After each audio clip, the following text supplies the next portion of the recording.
ভাবি, কেমন আছেন আপনি? আপনাকে তো আজকে সেই লাগছে ভাবি। আমি তো আপনার জন্য পাগল হয়ে গেলাম ভাবি। আপনাকে তো আমি দেখে পুরো আমার মাথা নষ্ট হয়ে গেছে ভাবি। এই তো বিদেশ 3 বছর ধরে ভাবি। আমি আপনার সাথে একটু মজা করতে চাই ভাবি। আপনি রাজি না হলে পাড়ার সব লোকেদের আমি বলবো আপনি রাতে আমাকে ডেকেছেন। আমি তো ভালো আছি ছায়া। তুমি তো রাতে এখানে কি করছো? তোমাকে তো খুব ভালো জানতাম। তুমি এগুলো কি বলছো? তুমি কি আমার নামে বদনাম ছড়াতে চাও? তোমার ভাই বিদেশ, আমার চরিত্র কিন্তু এরকম না, তুমি ভালো করে জানো। আপনার ইচ্ছা বাকিটা, আপনার ইচ্ছা যদি খোয়াতে চান তাহলে আমার কিছু করার নাই, ভেবে দেখবেন। প্রস্তাবটা দিয়ে গেলাম আপনাকে। ভাবিকে যে অফারটা দিয়ে আসলাম, ভাবি কি রাজি হবে না?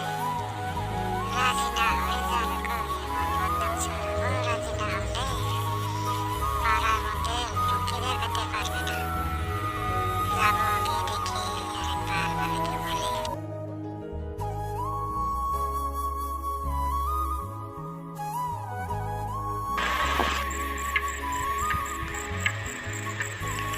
তাকে তো আমি খুব ভালো ছেলে জানতাম। সে কি বলে গেল, আমাকে তো পুরো বিদেশের অফার দিয়ে গেল। আমার স্বামী 3 বছর বিদেশ, কত ভালোবাসে আমারে। কেমন করে আমি ওর প্রস্তাবে রাজি হই? পাড়ার লোকের আমাকে অনেক ভালো জানে।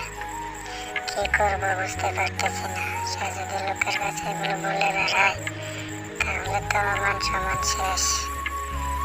কি আর করবো, দেখি ওকে এই প্রস্তাবে রাজি হওয়া তার ছাড়া উপায় নেই। আমি তো আবার চলে আসলাম।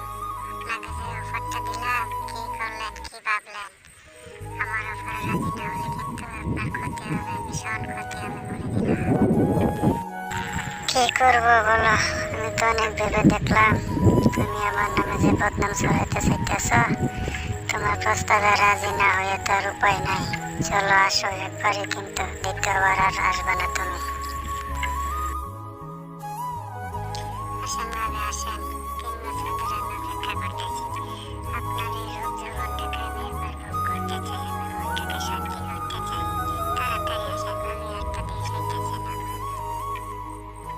আসেন ভাবি আসেন, শুরু করি। আমার আর তর সইছে না।